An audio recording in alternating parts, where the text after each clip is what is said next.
Hey guys, Ryan Dement from Chasing Financial Freedom podcast. I hope you guys are having a great day. Today on the podcast, we have Nicole Grinnell.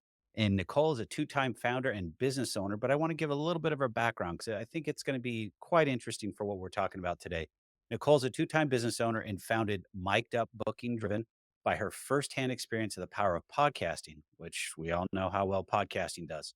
Her desire is to extend the powerful tool to fellow entrepreneurs and business owners. And I think that'll be a great topic to talk about. Welcome to the show. Thank you so much, Ryan. Glad to be here. You're more than welcome. So thank you for waiting. I know it's a little bit of a wait, but I look forward to having a conversation with you. But before we get into what you're doing and so forth, can you give the listeners a little bit about your background and who you are? Yeah, absolutely. So like you mentioned, you gave a great description there. I actually started out in staffing. That's my primary company. And along the way, we were serving a lot of small business owners. And ultimately, they came to that point of, hey, I don't have the budget to bring in a huge marketing team, but I need exposure and I want my story out there. And so we honestly, just out of finding a solution for our clients, started looking into podcasting. And I find that a lot of great businesses come out of a solution that may be right in front of their nose. And so a couple years ago, we launched Mic'd Up Fully, which was really the idea of finding other ways for entrepreneurs, small business owners to really get their message out and their story out in a economical way. And honestly, one that we felt was bringing the most ROI that we were seeing from our clients. And I'm just going to dive right in. So when you were first starting it up and so forth, was there a lot of pushback from entrepreneurs and small business owners saying, hey, I don't want to go on podcast type of thing, or they just didn't understand it? Or was So there what was a funny mix? is, yeah, it was a mix, but it was almost this underground service we had. So we were really in the hiring role, but inevitably we would be talking with our clients and, seeing what they were forecasting for their needs. And they would say, a big problem for me is marketing, social media. How do I get my name out there? I feel like if I'm talking with a potential client, it's a really great conversion rate. I have a great discussion. How do I 10x that? And so we would say, we have this thing, we know how to get people on shows. It's really great opportunity, but we weren't really marketing it because it really didn't fit in our staffing company. So they would give it a whirl. We were doing it for rock bottom pricing because that really wasn't our company or our service. And then the results just became immediate. And they started seeing, oh, wow, I'm getting so many introductions and referrals. And so, honestly, about 5 years ago, I started doing it myself and using that as my number one sales tool.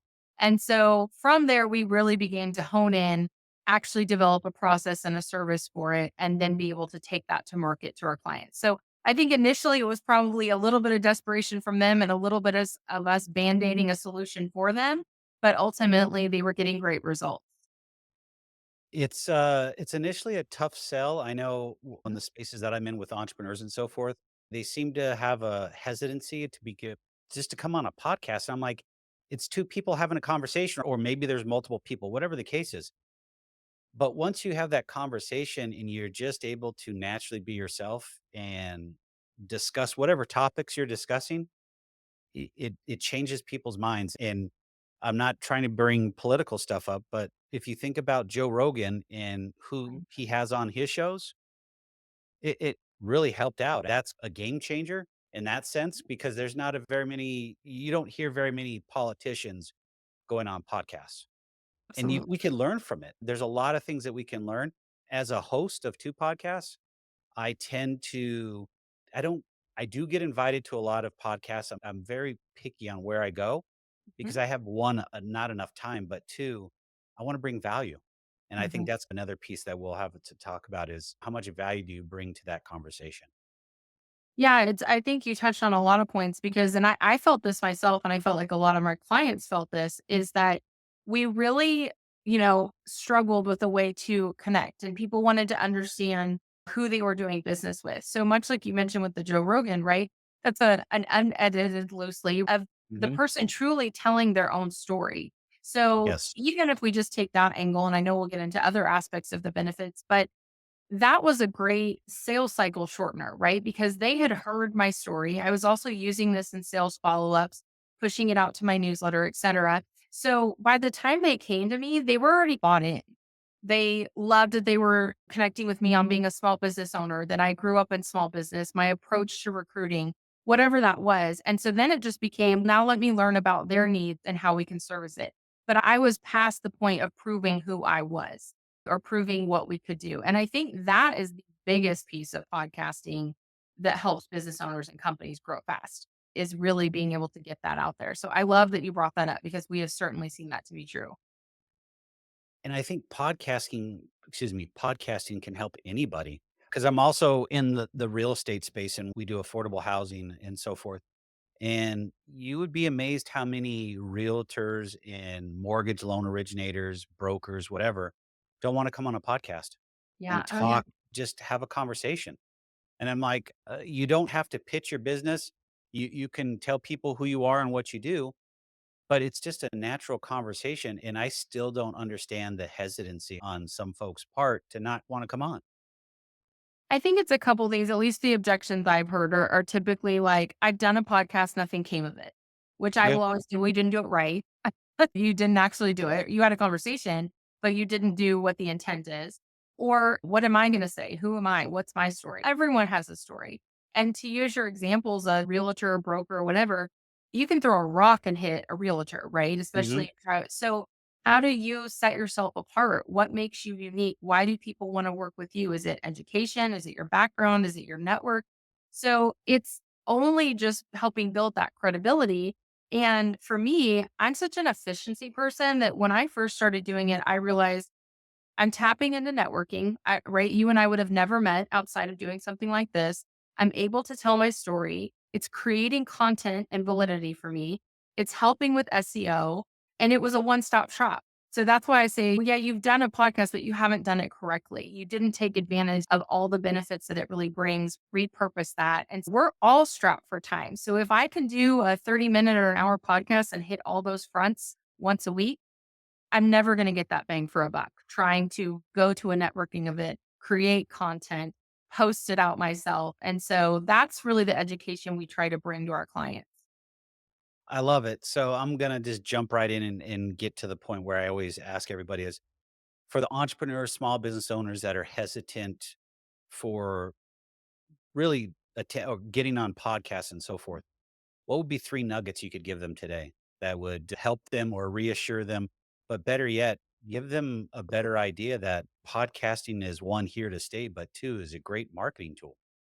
Yeah, so I think first and foremost, a big objection, and I was there truly of just what am I gonna say? Who wants to hear me? But you have to get over yourself and realize if I'm not advocating or explaining my story, no one is, right? So I have to be my own representative, sales, whatever you want. Like I have to get to that place to be able to advocate for myself. And if you truly believe in what you're doing, you're going to want to bring that solution to the market. So getting over that mental hurdle and then really looking at take some time to look at your calendar. Like how many networking things are you going to? Let's be honest, you go to one event that's half your day, right? And so really saying, okay, what is that yielding me? What if I had, and you touched this a little bit, a curated audience, because that's part of our process is we're not going to get, you're not going to be a realtor that happens to be on Golden Retrievers Monthly, right? Like we want to hone in on your audience and people that can be a referral source and clients for you. Where do you get that in networking? We all have gone to the BNIs, the chambers, the after social clubs where we see the same group of people. There's maybe 1% in there that's for us. What if you had 90 to 100% of your listeners that were for you? So that's number two. And then number three, and we touched a little bit on it, is just that content that comes from it. You are now establishing yourself as that expert, that thought leader. I can't tell you how many times I will have a sales call with someone and maybe they're struggling to delegate. And I'm able to say, hey, I pulled this episode I did on top 10 ways to delegate as a business owner. Take a listen while you're out on a walk. I think this will help you walk through things. Now, I'm not coming across as I'm selling. I'm truly just trying to bring value while also establishing my credibility in the marketplace, right? They're not just hearing from me, they're hearing a conversation between a host and myself. So I think between looking at your schedule, finding that curated audience, having that content created, and then you telling your story in your own voice is just going to lead to better referrals, better sales funnels, and honestly, better clients. Definitely better clients for sure. The thing that really sticks out for podcasting for me is this. is you've said it multiple times. We get to tell our story, but then the piece that we've touched on is now you've got all this content that you get to go out and share and be able to parse it out. There's so many tools today that you can use to be able to get that information out in front of people. And I don't know if the entrepreneurs are hesitant on that too, but there's just so many ways. Once we're done with your podcast, I'll put it up on our platform, and then I have a virtual assistant that'll slice and dice it. We'll get the full video up, and then I've got tools that'll put us in shorts so I can go on TikTok, we can go on Instagram Reel, we can go on Facebook Reels. It's just it's crazy. You can get your Right. word out there. You just have to be willing to do it. Exactly. And that's back to the point earlier, like you didn't do it right. And so really making sure to capitalize, you have literally golden content that's been given to you of your own story in a validity experience being used for sales cycles, for social media content, link it back to your website. There's just yeah, I don't want to keep beating on it, but it's such a bang for your buck in things that business owners are all struggling to do, to find content, to find the right audience, to get their voice out there. And this is just really a one-stop shop. Love it. So, you currently is mic'd up still active? Oh, yeah. Yeah, it's very active. We've been doing this for 8 years, but Mhm. Mike Up has been established for we're coming up on 3 years. Okay. Yeah. And then your primary clients are entrepreneurs and small business owners? I would say coaches, authors, and then, yeah, any of the small business owners and entrepreneurs. Anyone that really doesn't have a geographic restriction on their services, even though we do have a lot of people that do focus on one area and they wanna use it more for their story. But if you are certainly a nationwide, international opportunity, it's a fantastic option for you. Awesome. I get bombarded probably, I don't know about daily, but pretty close to daily with people that want to introduce potential guests for my podcast. And there is a big difference in people, I should say, how they introduce their clients to me, but then also how they actually follow up. Mhm. And I'm sure that's something similar to you guys. Is that something you guys do? You'll reach out to potential podcasts, get a match, so forth. Is that correct? Yeah, so our primary service is truly getting guests on podcast, but the biggest piece of that is coaching our clients to understand how to do podcasts right. So truly having them work through all of those things that we've discussed. But yes, the main goal is to get your presence out there. You work with a direct booking agent. Everyone's US based. So if you are with Ashley, Ashley's going to be your person. She's going to manage that for your calendar. She'll do all your follow ups.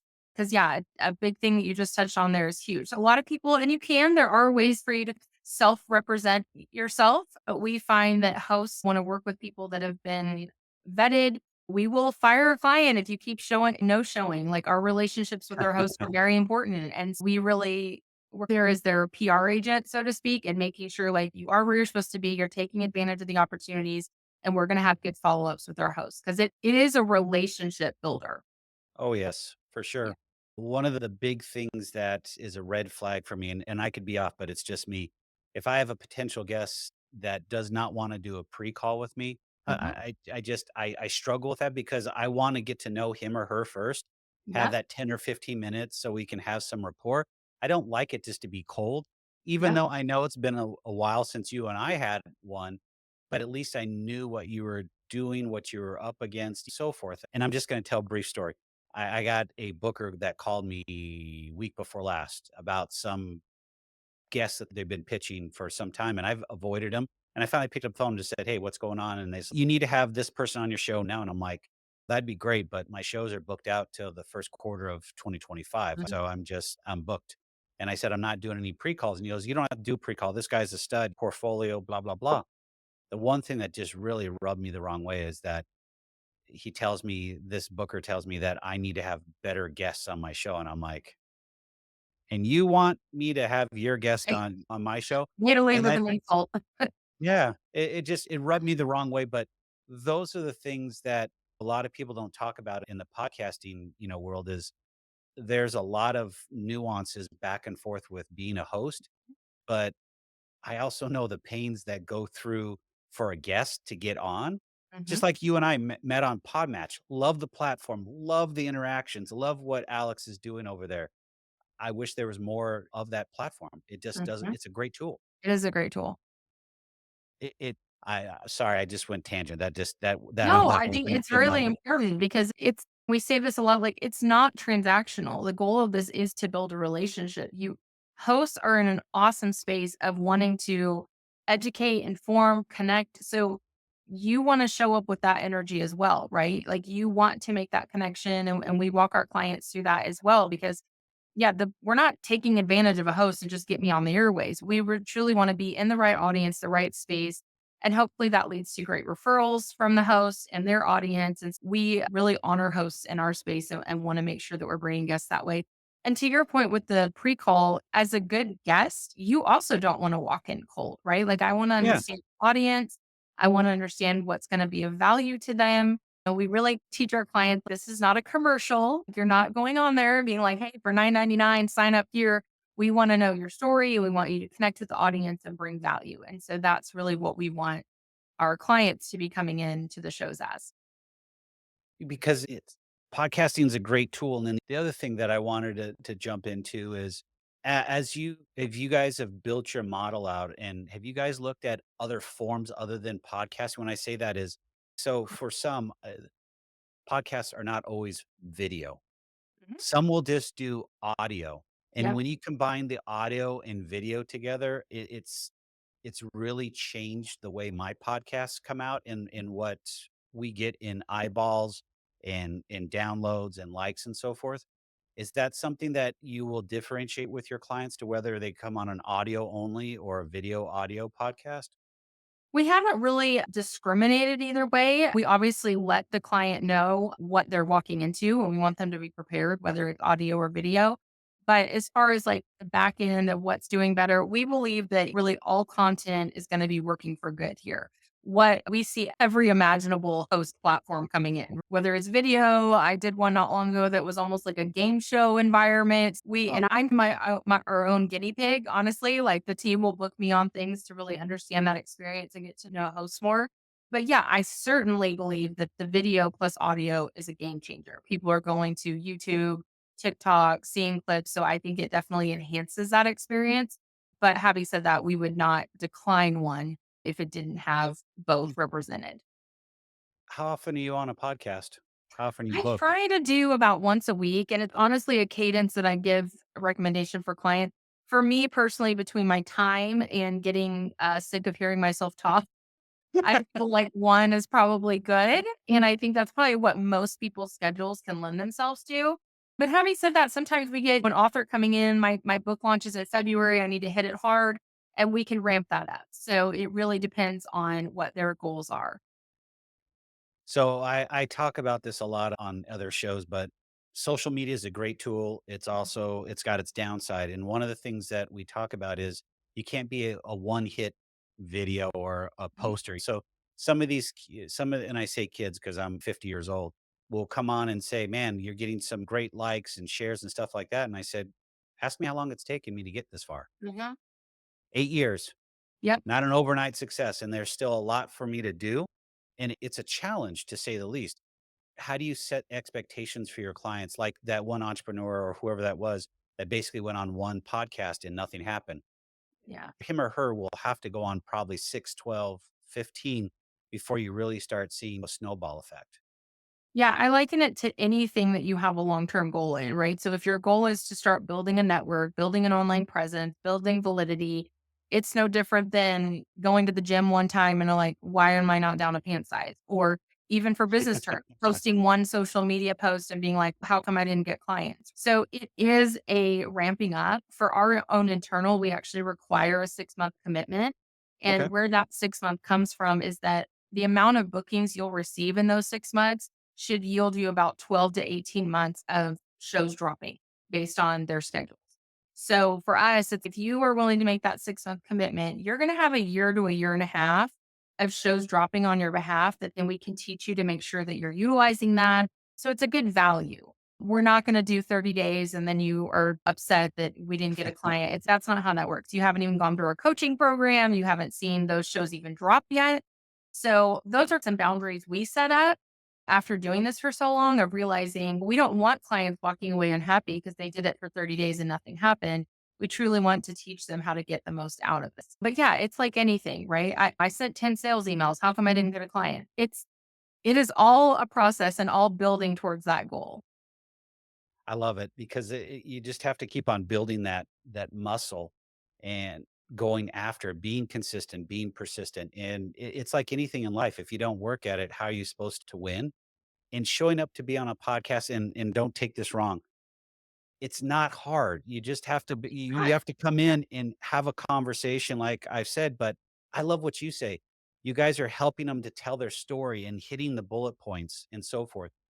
We're having a natural conversation. I've never met you. I Mhm. can't remember our intro call, but it's just Yeah. flowing. And that's just the conversation piece. And why would you not want to get out on a podcast and be able to get your message out there to grow your business with a little work?